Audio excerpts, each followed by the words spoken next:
Ну, здравствуйте. Сегодня я вам расскажу про амортизаторы немножко. Вернее, их стук. Ну, суть такова. Приехал человек на прадике 150-м. Амортизатор Темс, пневмоподвеска. Говорит, у меня, говорит, сзади стучит. Ну, залезли, посмотрели, сделали диагностику. Втулки болтаются, косточка стучит. Прописали. Написали ему список, он уехал. Через какое-то время звонит, говорит, я, говорит, все запчасти поменял, у меня все равно стучит. Я говорю, ну, как-нибудь подъезжайте, посмотрим. Он говорит, я приеду прямо сейчас, меня это все бесит. Приехал к нам, мы машину на подъемник поднять не смогли, вот, поэтому он был занят, поэтому мы посмотрели дело на улице. Проблема осложнялась чем? В машине стояли подкрылки самодельные. Ну, не самодельные, а не заводские подкрылки, которые закрывали верх амортизатора. То есть верх подушек амортизатора, который крепится к кузову, мы проверить не могли. Нам осталось только догадываться, что стучат они. Потому что при раскачивании кузова, когда кузов раскачивается, грубо говоря, вот так, обычно сразу появляются стуки. Но стуков не было.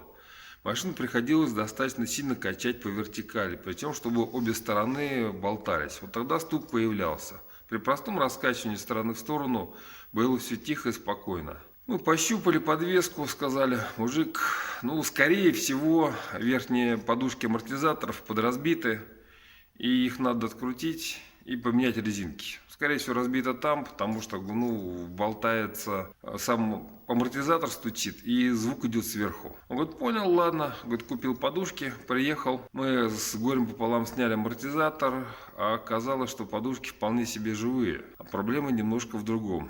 У нас сегодня амортизатор Прадик 150 с Темсом. Засада в чем?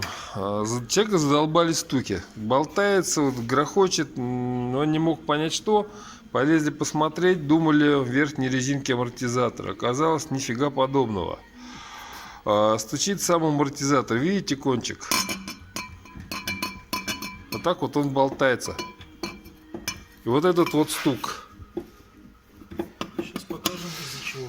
И сейчас мы покажем, как это можно устранить. Потому что купили саленблоки, потому что хрен его знает машина в каком была состоянии. И сейчас мы покажем, что нужно сделать. На всякий случай делаем метки для сварки, потому что нам придется эту часть отпилить. И пилим. Мы сделали пропил, аккуратненько распилили. И теперь снимаем вот эту часть.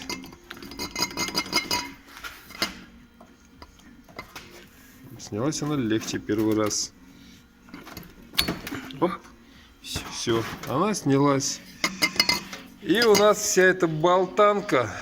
Но перепутать не перепутаешь. Здесь Из-за вот этой вот раскрученной гаечки. Нам нужно каким-то макаром сейчас вот эту гайку затянуть. Вот эту внутреннюю часть, ну, не трогаем, она должна быть рабочей. Ее продуваем, прочищаем, сажаем на герметик и ставим обратно и завариваем.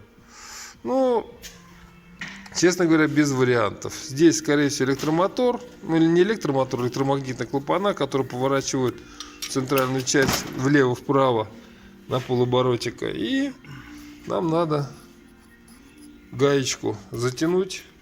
И все. После того, как мы ключиком 8 фиксируем здесь, затягиваем гаечку на 19, у нас пропадают все люфты. Вот он не стучит, не люфтит. Почему раскрутилось, хрен его знает. Вот, и теперь нам остается вот это дело все обратно аккуратненько собрать и заварить. Не забудьте по ориентирам, по меточкам все это поставить. Все это у нас меточки. а может и не встать уже, потому что здесь направляющая есть. Здесь есть направляющая. Поэтому Вот здесь она. без разницы на эти Подожди. метки. Вот она направляющая под шайбу. Поэтому на метке пофигу. Вот она. Можно не ставить. Она попадает вот сюда. Не, тут надо подать сначала серединку. То есть сначала попадаете в серединку, потом попадаем в шайбу. А где у нас конец-то? Вот он.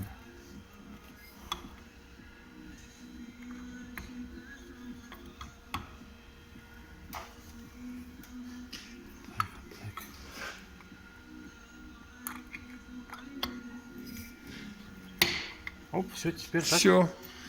И теперь вот эту часть надо обварить, и все будет хорошо. После обвариваем по кругу. И в принципе стук пропал, все стоит достаточно жестко и хорошо. Ну, до следующего раза. Сейчас пыльнем еще красочкой с варнишом, чтобы быстро не сгнил. И можно ставить.